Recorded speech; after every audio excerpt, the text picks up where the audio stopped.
কাল তোমরা যে কেপি কনস্টেবল এক্সাম দিয়েছো সেই এক্সামের একটা কাট অফের নিয়ে কথা বলবো। এটা পুরোটাই কিন্তু আমার অ্যাজাম্পশন, পুরোপুরি এটাই যে হুবহু মিলবে এমনটা নয়। আর কাট অফ আমি ভিডিওটা করতামও না। তোমরা এতদিন ধরে যে স্ট্রাগল করেছো, তোমরা যে পরিশ্রম করেছো, তোমরা এত এই পরীক্ষাটার জন্য এত খাটাখাটনির পর তোমরা এক্সামটা দিয়েছো, একটা মনের মধ্যে সবসময় টেনশন কাজ করছে যে আদৌ আমি চাকরিটা পাবো কিনা বা প্রিলিমিনারি এক্সাম আমি ক্র্যাক করতে পারবো কিনা। তো এই নিয়ে খুবই টেনশনে আছো। তো কোথাও তোমাদের টেনশনটা যদি একটু কম করতে পারি বা তোমাদের মনের একটা স্যাটিসফ্যাকশন দিতে পারি, তো তার জন্যই ভিডিওটা বেসিক্যালি করা হয়েছি।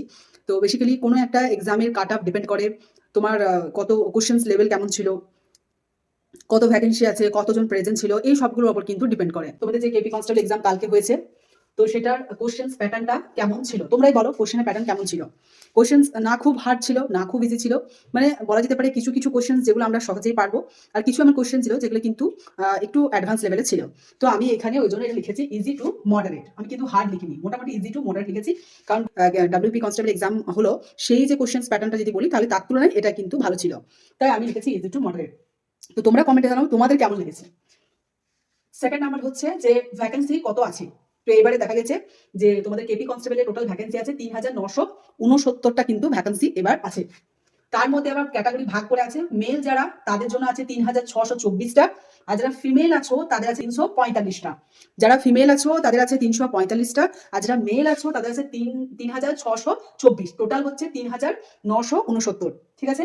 যদি এর প্রিভিয়াস ইয়ার ২,২৬৬, এর মধ্যে ছিল শুধু কনস্টেবলে ছিল প্রায় ১৪১০, আর লেডি কনস্টেবল ছিল ৮৫৬। তো দেখো লেডি কনস্টেবলটা কিন্তু আগের বারের তুলনায় এবারে অনেকটাই কিন্তু কম আছে। মানে আগের তুলনায় যদি করি, আমি আগে ফিমেলটা আলোচনা করবো, তো সেইটা যদি আমি দেখি মানে আগের ইয়ারের থেকে ৩৪৫ ছিল এবার, আর আগের বারে ছিল ৮৫৬। তো সেহেতু আগের বারে কাট অফ কিন্তু একটু মেয়েদের ক্ষেত্রে বলবো একটু কম গেছিল। টোটাল ইউআর যারা তারা 48 পয়েন্ট সামথিং এমনি কিছু একটা গেছিল, বাকি অনেকেরই একদম কম গেছিল। তো এবারে আশা করা যাচ্ছে যারা ইউআর ক্যাটাগরিতে আছো, ফিমেলদের কথা বলছি, তারা 45 থেকে 50 যদি তুমি মানে নাম্বার আমি পাবো, তাহলে তোমরা কিন্তু মাঠের জন্য প্র্যাকটিস শুরু করো।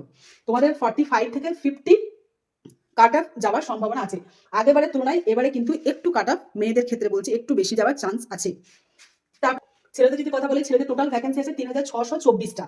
ছেলেদের এবারে মেয়েদের তুলনায় ছেলেদের ভ্যাকেন্সিটা একটু বেশি আছে।